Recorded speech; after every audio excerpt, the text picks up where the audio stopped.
Good evening, everybody. It's Shaky, live in Lafayette Projects. Right here used to be buildings, and now is now torn down as Pleasant View Gardens. But myself and Bam, we grew up and started martial arts right here. I used to be over Bam house. He used to be having Bruce Lee pictures all over the wall. He was a no belt, and I was sitting there eating his food, spending time with him and his mother. Being a brother that we are, we spend time together, and here we are. Come full circle. We started the martial arts over there with Master Kenny at McKim's Recreation Center. Now we're across the street at the Carmelo Anthony Center, years later. What was some of the experiences like? What was an average day growing up practicing martial arts? An average day was martial arts for a few hours, then it was gymnastics, Boy Scouts, flipping, yoga meditation from Master Kenny, and Bam as my instructor and classmate, edging me on and teaching me the way of the martial arts. And we had no instructors. What were we doing, man? What was happening back then? We were just training and making kungfu movies and running the streets. We was making movies back then. What years was this? Talk to me. 1979 and 1975 and 72, and we were just doing it. Couldn't tell us we wasn't good martial artists, and you couldn't tell us we wasn't in movies. We just did what we did, and we had fun learning the ways of the street. But we were in the hood. Most things like, how was we? You know, you in a violent neighborhood. How were we coming about the dream and vision?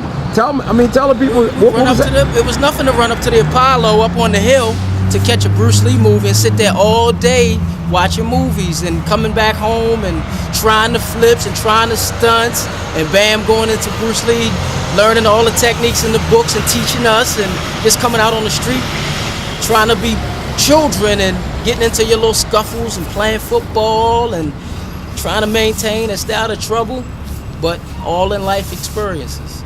Now, the way things go. When you think of Lafayette Projects, the violence back then, so you saying that they had a safe haven? You were able to go into your house and strive and dream and push, and because most people look at a neighborhood like that as being so bad, and they feel so sorry for people like me and you. Come on, educate. Back then we had what's called old love. We don't have that much anymore. I could go to your house, I could eat dinner, I could stay there until mom got off of work.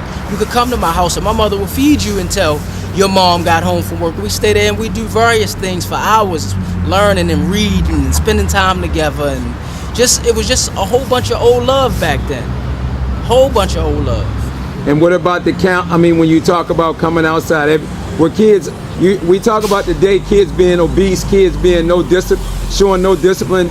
Would you say that inside Lafayette Projects, the people raised us, they fed us, we were always active, in shape?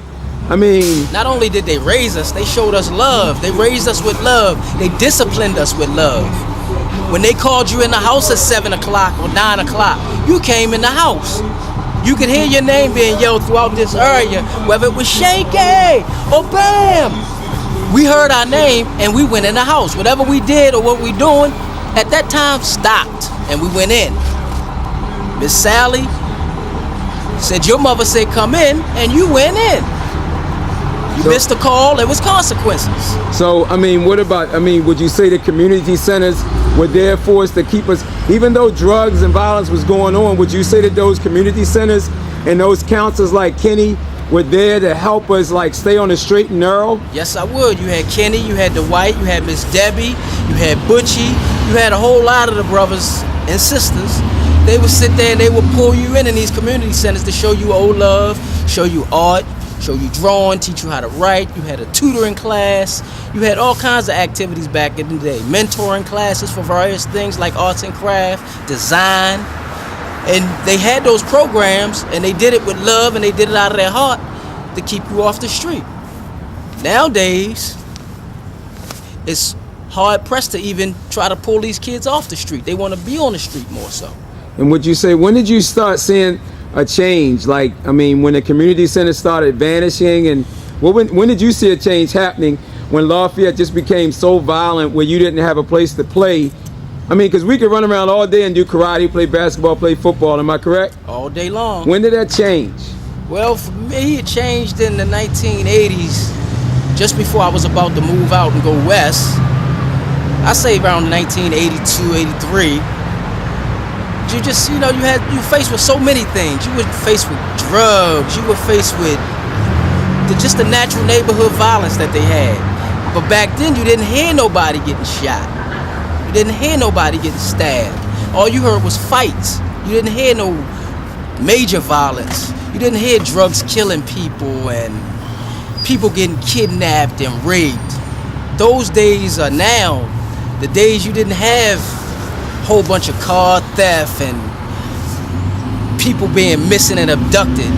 We didn't have that back then. We didn't have it. And now, I mean, so from coming from nothing, I mean, we talk about, Nothing. I mean, at that time, movies was like 25 cents, am I correct? Correct.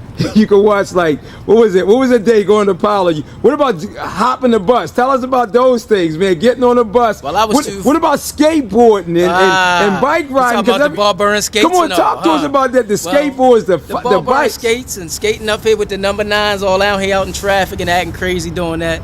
You know you could only do that for a certain time because after a while, jumping the bus, you got caught. Mom was gonna get you, and you was gonna get it. So you was not gonna do that so often until somebody told on you. Because I could tell on you because you think you're getting away with something, but by the time you got home, the word had already got home. And you were going to get that whipping because mom already knew. You didn't know she know, but somebody done passed the word. And that's just how that was back in the day.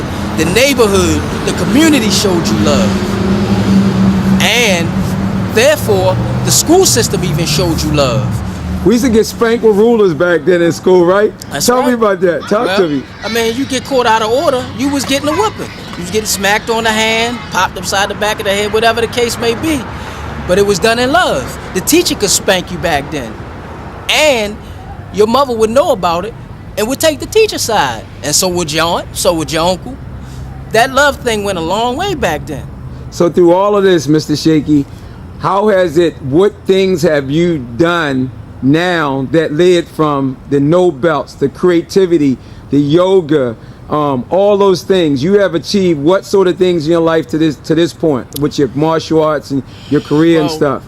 To date, I just got promoted to 4th degree black belt as of December the 4th, December 04.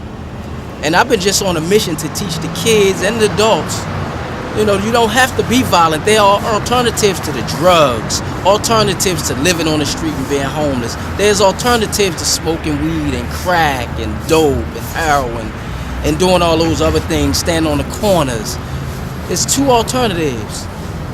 Go to school and get a job.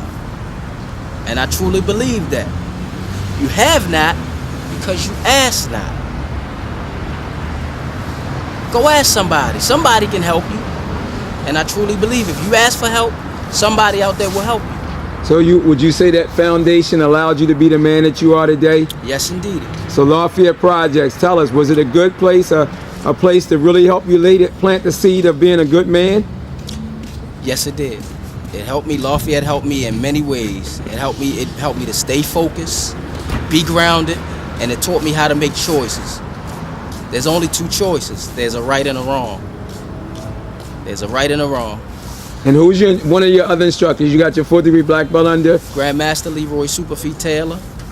Who was the He was the PKA champion and the 4 contact continuous champion numerous times over, well over 11 times before he retired. And as Bam is telling you, he also was an instructor of mine and a mentor for many years coming up. And I'll never forget that. And this is my opportunity to say thank you. And Grandmaster Kenneth Parker, who's both our instructors, thank you.